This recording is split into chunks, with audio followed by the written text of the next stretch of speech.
Apa kabar? Senang berjumpa dengan Anda. Saya Pendeta Yus Sangsep dari Gereja Changsin.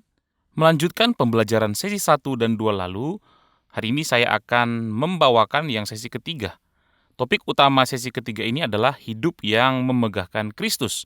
Tentu ada juga pembahasan lain, tapi dengan menganalisa keseluruhan pembahasan hari ini, kita dapat melihat hal apa yang terjadi saat kita hidup dengan bermegah dalam Kristus ataupun tidak.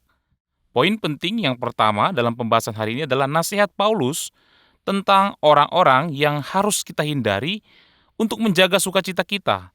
Hal ini muncul di bagian awal dan juga di bagian akhir. Yang kedua, kita akan membahas tentang apa kebanggaan Paulus sebelum dia bertemu dengan Kristus dan hal apakah yang dibanggakan oleh Paulus setelah dia bertemu dengan Kristus. Kita juga akan memikirkan tentang teguran Rasul Paulus kepada jemaat yang ada di Filipi. Dan yang terakhir, kita akan membahas tentang masa depan yang mulia sebagai warga kerajaan Allah.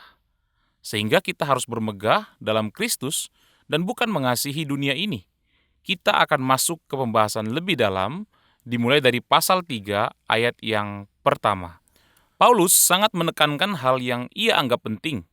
Ia sudah memerintahkan jemaat untuk bersuka cita. Tapi di sini ia menuliskannya lagi, ini bukan karena tidak ada bahasan lain, tetapi karena hal ini sangatlah penting. Seperti itulah pasal 3 dimulai, dan di ayat yang kedua muncul sebuah perintah, yaitu hati-hatilah, hati-hatilah, hati-hatilah. Anjing-anjing, pekerja-pekerja yang jahat, dan penyunat-penyunat palsu, ini bukanlah membicarakan 3 orang yang berbeda, melainkan orang yang sama yang diungkapkan dengan bahasa yang sedikit berbeda.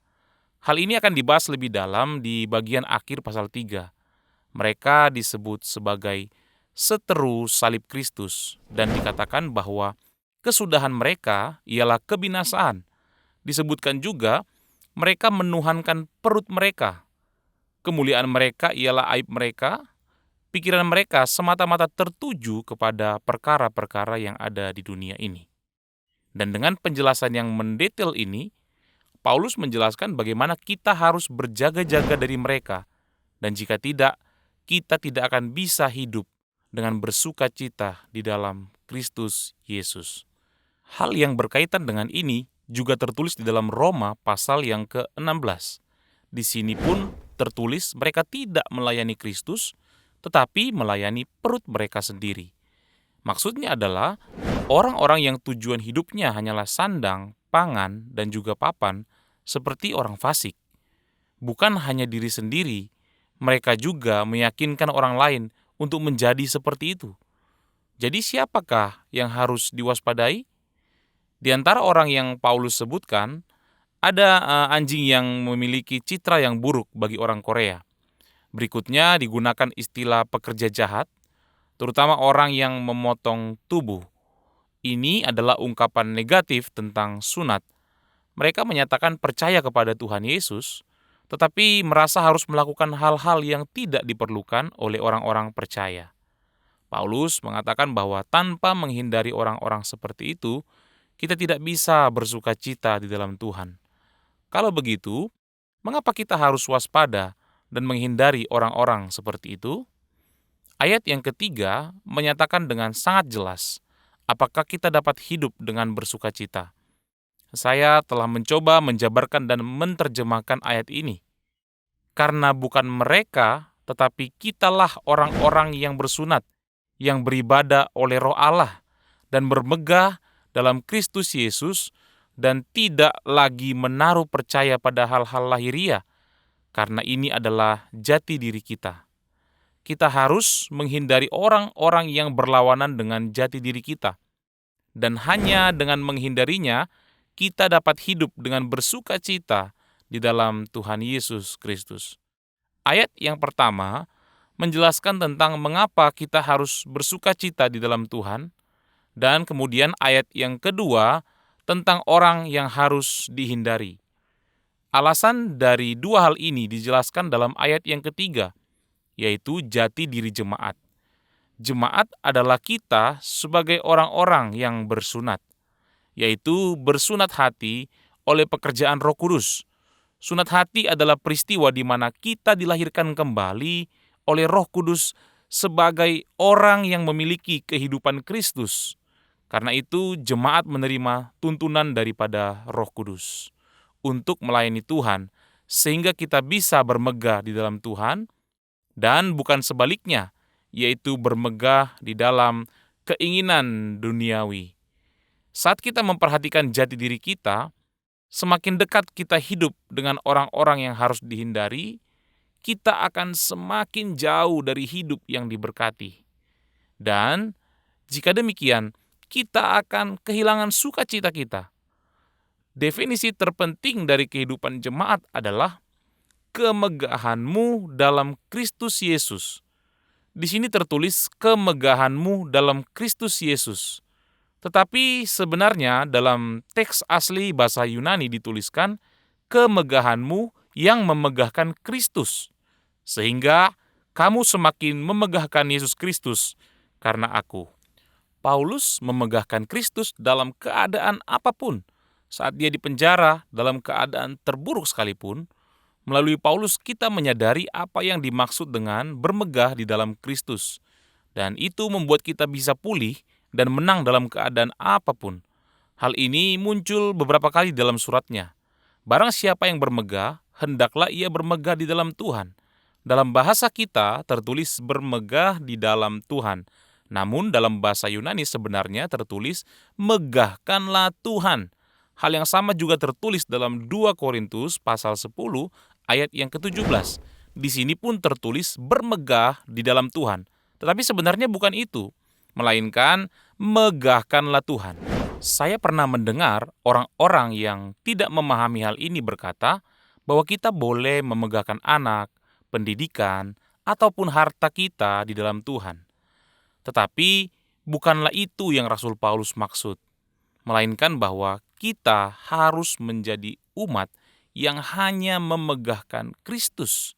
Sebagai perpanjangan dari nasihat ini, Paulus kemudian menuliskan hal yang sama di dalam Galatia pasal 6 ayat yang ke-14a. Tetapi aku sekali-kali tidak mau bermegah selain dalam salib Tuhan kita Yesus Kristus. Bermegah dalam salib berarti memegahkan Kristus yang disalib, karena bagian terpenting dalam Yesus adalah pengorbanannya di kayu salib untuk menebus kita semua, dan kebangkitannya untuk memberkati kita. Paulus juga menceritakan tentang masa lalunya. Apakah dahulu Paulus juga adalah seorang yang memegahkan Kristus? Jawabannya adalah tidak sama sekali. Di masa lalu, Paulus memegahkan banyak hal. Jika kita lihat dalam ayat 4 sampai ayat yang ke-6, dituliskan sekitar 7 kemegahan Paulus. 7 hal yang Paulus megahkan terdiri dari 3 hal yang ia terima saat lahir, dan 4 hal yang ia dapatkan melalui usahanya sendiri. Kebanggaan bahwa mereka disunat 8 hari setelah dilahirkan, sehingga mereka menganggap rendah orang asing yang tidak bersunat. Yang kedua, bahwa mereka adalah umat Allah, umat Israel yang dipilih Allah. Lalu kemudian yang ketiga adalah bahwa mereka adalah keturunan Benyamin. Raja pertama Israel juga adalah keturunan Benyamin. Hal itu memiliki arti yang sangat penting, dan kebanggaannya yang keempat adalah bahwa Paulus adalah orang Ibrani di antara orang Ibrani, yang berarti dia adalah orang Ibrani yang terbaik. Itu semua adalah 4 kemegahan sejak lahir yang Paulus miliki. Ada 3 kebanggaan yang Paulus raih karena usahanya sendiri, yang istimewa dan tidak dimiliki oleh orang lain. Ia pernah menerima pengajaran rabi karena telah menyadari bagaimana ia harus hidup. Secara hukum Taurat, ia bisa disebut sebagai orang Farisi. Ada sekitar 4.000 orang Farisi yang ada di Israel, dan Paulus bisa disebut sebagai salah satu orang tertinggi di antara 4.000 orang tersebut. Tetapi berkaitan dengan hal itu adalah yang tertera di dalam bagian A, yaitu tidak bercela tentang hukum Taurat, yang berarti mematuhi hukum Taurat dengan sempurna. Paulus merasa dia tidak lagi membutuhkan Yesus karena telah melakukan hukum Taurat secara sempurna. Kesimpulan dari hal ini adalah kesungguhan iman yang muncul di dalam bagian B menyebabkan Paulus menjadi penindas gereja. Paulus bukan sekedar menindas secara emosional, tetapi dia juga merasa bahwa ajaran iman orang Farisi adalah ajaran yang sempurna dan bisa ditaati dengan sempurna.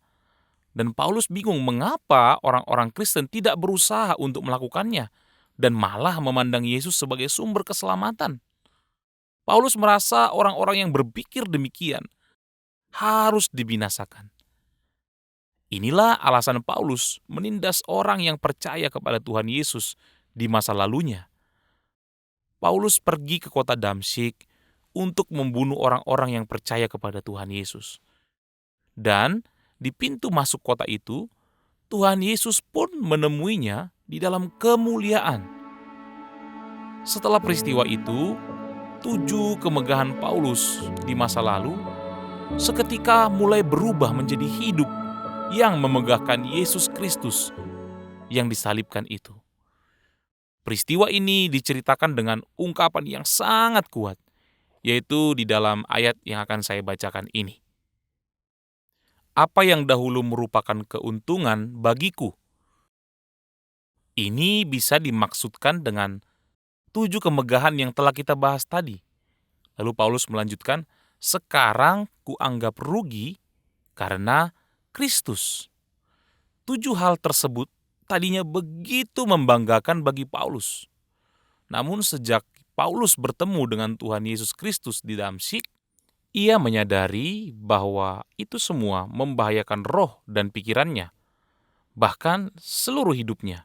Paulus akhirnya bisa menyadari hal ini karena keajaiban dari pengenalan tentang Yesus Kristus sebagai Tuhannya. Paulus melepaskan semuanya itu dan kemudian Paulus menganggapnya sebagai sampah.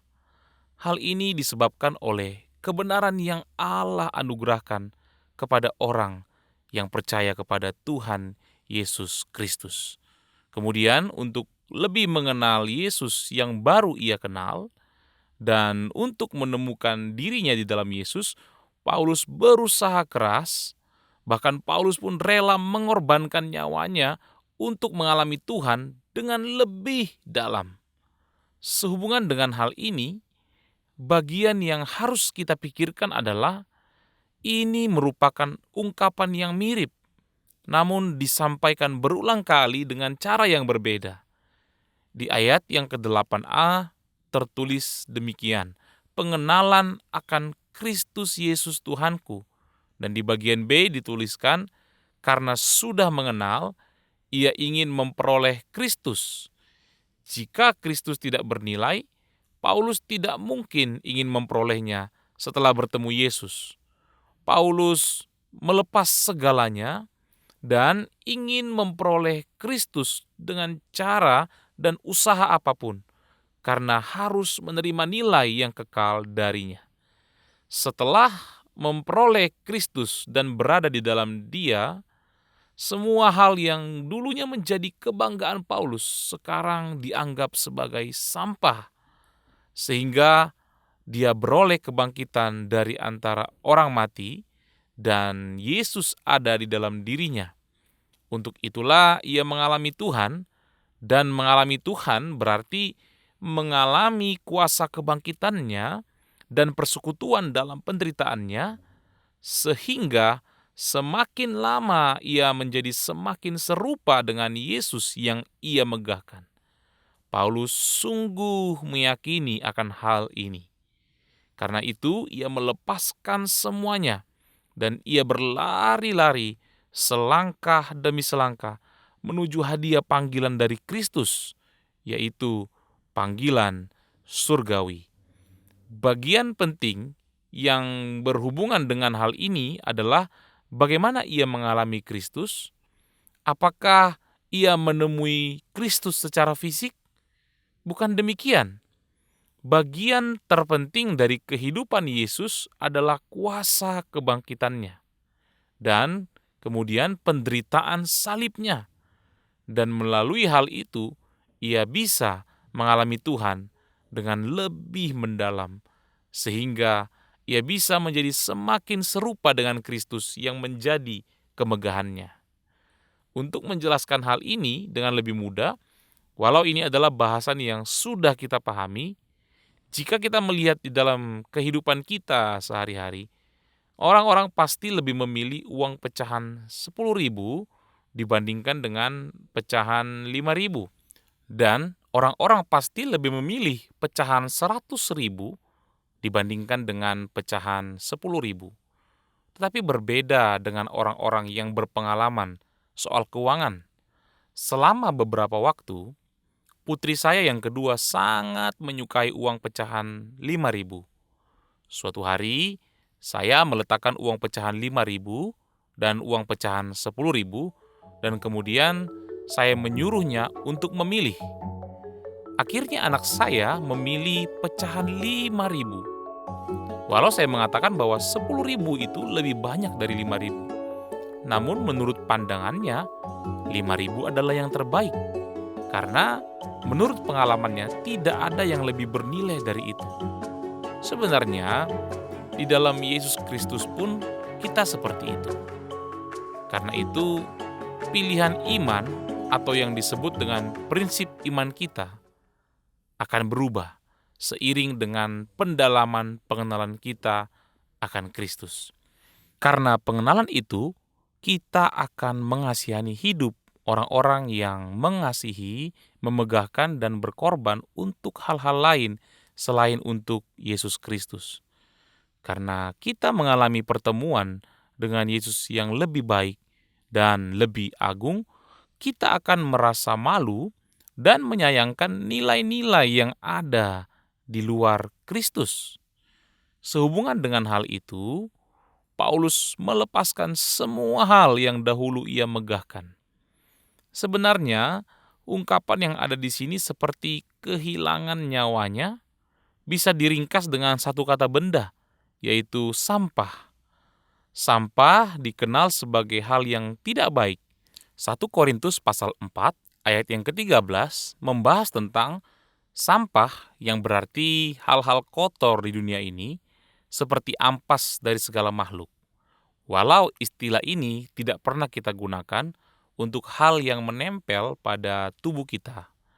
Dan juga kotoran yang dimaksud di sini adalah ampas atau daki yang keluar dari tubuh manusia atau benda lain. Tetapi sampah yang Paulus tulis di dalam kitab Filipi pasal yang ketiga sebenarnya lebih menjijikkan dari kedua hal itu. Seperti itulah 7 hal yang dahulu Paulus megahkan. Hal yang menakjubkan adalah kesadaran Paulus bahwa ia memegahkan hal-hal itu. Karena belum mengenal Kristus, dan setelah mulai mengenal Kristus ia menyadari bahwa kehidupan sebelumnya adalah kehidupan yang sia-sia. Mari kita menilik kembali kehidupan kita. Saat memikirkan bagaimana kita hidup, apakah diri kita sendiri yang menjadi fokus hidup kita?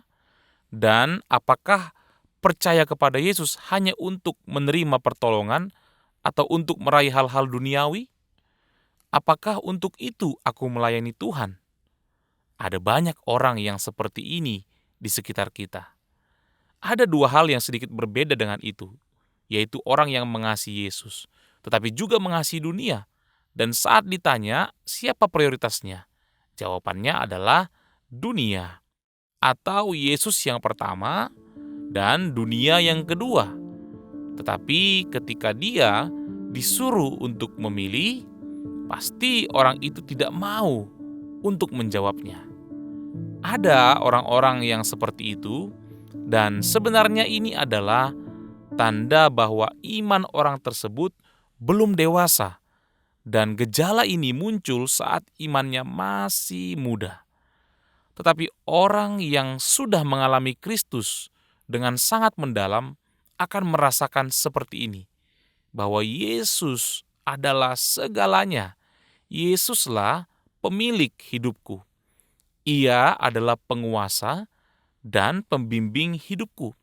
Yesuslah hikmat, kekuatan, kepenuhan, sukacita, kemuliaan, dan kekudusanku. Yesuslah segalanya bagiku. Karena Yesus begitu mulia dan berkuasa, maka nilai-nilai duniawi menjadi semakin berkurang dibandingkan dengan nilai Kristus. Ini jelas akan terjadi. Karena itu, semakin dalam kita mengenal dan menikmati Kristus, kita akan semakin terbebas dari tarikan dan godaan hal-hal duniawi. Hal yang sangat penting di sini adalah apa yang terjadi setelah kita mengalami dan menjadi serupa dengan Tuhan Yesus Kristus. Yang pertama, Paulus mengatakan bahwa kita harus mengalami kuasa kebangkitan Kristus, yang berarti mengalami penderitaannya. Dikatakan bahwa kita harus menjadi serupa dengan Tuhan Yesus. Di sini ada sebuah misteri. Rumus yang sudah kita kenal tentang Yesus selalu menunjukkan salib di hadapan kemuliaan kebangkitannya. Tidak akan ada kemuliaan kebangkitan Yesus sebelum ada salib. Karena itu, setelah mengakhiri pelayanannya selama 3 tahun dan mengalami penderitaan di salib, 3 hari kemudian Tuhan memberinya kemuliaan kebangkitan. Sebenarnya berbeda dengan hal itu, kita tidak mengalami Yesus secara tubuh lahiria, melainkan mengalami kematian dan kebangkitannya. Paulus tidak bertemu dengan Yesus secara fisik, tetapi Yesus telah bangkit dan muncul dengan kemuliaan kebangkitannya di kota Damsyik. Kita bisa menerima pengalaman Paulus itu dengan percaya kepada Tuhan Yesus saat kebangkitannya itu menjadi hidup kita. Melalui proses ini, kita akan mengalami hal yang mengagumkan, yaitu penderitaan Yesus dengan kuasa kebangkitannya dan dengan persekutuan dengan penderitaannya. Hal-hal buruk dalam kita akan mati dan yang baik bisa hidup. Skema ini mungkin terlihat sedikit rumit, tetapi kita mulai mengalami Kristus yang telah bangkit saat kita umat percaya lahir sebagai orang yang menerima hidup dari kebangkitannya. Kuasa kebangkitan itu bergerak di dalam kita dan akhirnya membawa kita maju selangkah demi selangkah dan mendorong kita kepada penderitaan salib. Yang berikutnya adalah mengalami hidup kebangkitan. Ini terus berulang hingga akhirnya saat Tuhan Yesus datang kembali, kita akan meraih kemuliaan kebangkitan. Karena inilah Paulus memilih kehidupan seperti itu. Dan di bagian akhir, ia menasihatkan para jemaat untuk ikut serta di dalam kehidupan yang sama seperti yang dia miliki. Dia mengatakan, "Aku sudah berusaha sejauh ini, namun ini adalah sebuah proses yang masih berjalan. Belum semua hal terpenuhi, namun aku terus maju dan tidak akan berhenti." Kalian, jemaat di Filipi pun berusahalah untuk hidup seperti itu juga. Paulus memberikan dorongan seperti itu sambil terus berjalan. Karena itu, Paulus juga memberikan dorongan bahwa walau jemaat sudah menjadi serupa dengan Yesus, mereka harus terus naik tingkat. Dan seandainya mereka tidak sepaham dengan Paulus, ia berdoa agar Tuhan menyadarkan dan mengubah hati mereka. Ia mengajak kita juga untuk berjuang sampai akhir. Sehingga pada akhirnya saat kita berdiri di hadapan Allah, kita bisa menjadi umat yang berlawanan dengan orang-orang yang harus dihindari di awal tadi.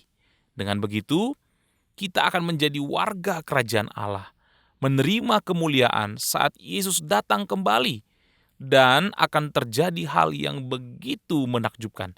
Dengan begitu, kita sebagai umat Kristen tidak hidup sebagai seteru salib Kristus, melainkan memegahkan Kristus dan memandang kepada kemuliaannya.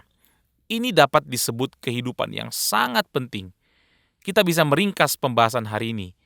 dengan pertanyaan, apakah aku memegahkan hal-hal duniawi atau memegahkan dan bersuka cita karena Tuhan? Apakah kemegahanku semakin mendalam? Hal ini harus kita tanyakan setiap hari. Kemudian, seberapa banyak saya mengalami Yesus? Ini bukan hanya terjadi sekali atau dua kali, namun secara terus-menerus.